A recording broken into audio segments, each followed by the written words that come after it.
নেত্রকোনার বারহাট্টায় ধর্ষণ মামলার ১৩ বছর পর ধর্ষক মোহাম্মদ হেলাল মিয়া ৪২কে যাবজ্জীবন কারাদণ্ড দিয়েছে নারী ও শিশু নির্যাতন দমন ট্রাইব্যুনাল আদালত। একই সাথে ধর্ষণে জন্ম নেয়া শিশুটি পেয়েছে পিতৃপরিচয়। আজ বুধবার দুপুরে আসামির উপস্থিতিতে অপরাধ সন্দেহাতীতভাবে প্রমাণিত হওয়ায় নেত্রকোনা জেলা ও দায়রা জজ আদালতের নারী শিশু নির্যাতন দমন ট্রাইব্যুনাল বিচারক ডাক্তার এম দাদুল হক এ রায় দেন। রায়ে নগদ ১ লক্ষ টাকা জরিমানা অনাদায়ে আরও ৬ মাসের জেল প্রদান করেন। সেই সাথে ধর্ষণে জন্ম নেয়া শিশুটি উত্তরাধিকার সূত্রে পৈতৃক সম্পত্তি ভোগ দখল করতে পারবে। জেলা জজ আদালতের নারী ও শিশু নির্যাতন দমন ট্রাইব্যুনালের পিপি অ্যাডভোকেট নুরুল কবির রুবেল জানান, এই রায়ের মধ্য দিয়ে ন্যায় বিচার প্রতিষ্ঠিত হবে বলে মনে করেন তিনি জানান, ১০ জন সাক্ষীর সাক্ষ্য গ্রহণ শেষে এবং ডিএনএ পরীক্ষা নিশ্চিত হওয়ায় শিশুটি পিতৃপরিচয় পেয়েছে। এতে সন্তোষ প্রকাশ করেন তিনি।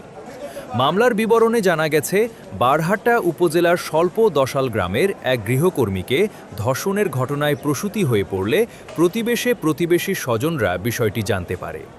এরপর গর্ভপাত করাতে একই গ্রামের ধর্ষক আলম হোসেনের ছেলে হেলাল মিয়া চাপ সৃষ্টি করে। পরে এ ঘটনায় ২০১৩ সালের ১৩ জুলাই বারহাট্টা থানায় একটি মামলা দায়ের করে। এরপর পুলিশ ওই বছরের ১১ অক্টোবর আদালতে চার্জশিট জমা দেয়। দীর্ঘ তদন্ত সাক্ষ্য প্রমাণ শেষে ডিএনএ পরীক্ষা নিশ্চিত হওয়ার পর আদালতের বিচারক এ রায় দেন। এদিকে আসামি আটক হয়ে জামিনে বেরিয়ে যাওয়ার পর যুক্তিতর্কের দিন আদালতে উপস্থিত হলে বিচারক জেল হাজতে প্রেরণ করেছিলেন। আজকে দীর্ঘদিন পরে প্রায় ১৩-১৪ বছর পরে একটি মামলার রায় হয়েছে। ধর্ষণ মামলায় আসামি ছিল হেলাল। এই ধর্ষণের ফলে একটি শিশু জন্ম হয়েছিল। সেই শিশুর বয়স ১৩ বছর। তারও পিতৃপরিচয় পাওয়া গেল এই রায়ের মাধ্যমে, এবং এই রায়ে আসামি হেলালকে যাবজ্জীবন কারাদণ্ড দণ্ডিত করেছে বিজ্ঞ আদালত, এবং ১ লক্ষ টাকা জরিমানা অনাদায়ে আরও ৬ মাসের কারাদণ্ড দণ্ডিত করেছে।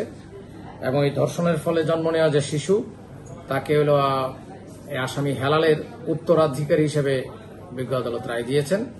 এই রায়ে রাষ্ট্রপক্ষে আমি সন্তোষ প্রকাশ করছি, এবং আজকের যে ভিকটিম মৃত্যুবরণ করেছিল মামলার পরপরে, স্বাভাবিক মৃত্যু, কিন্তু সেই ভিকটিমের যে গর্ভজাত সন্তান, সেও খুশি, এবং তার যারা আত্মীয় স্বজন আছে তারাও সন্তোষ প্রকাশ করেছে এই রায়ে। কারণ দীর্ঘ ১৩ বছর পরে এই শিশু তার পিতৃপরিচয় পেয়েছে। এই জন্য শুকরিয়া, আলহামদুলিল্লাহ, যে একটি শিশুকে তার পিতৃপরিচয় দিতে পেরেছি বলে।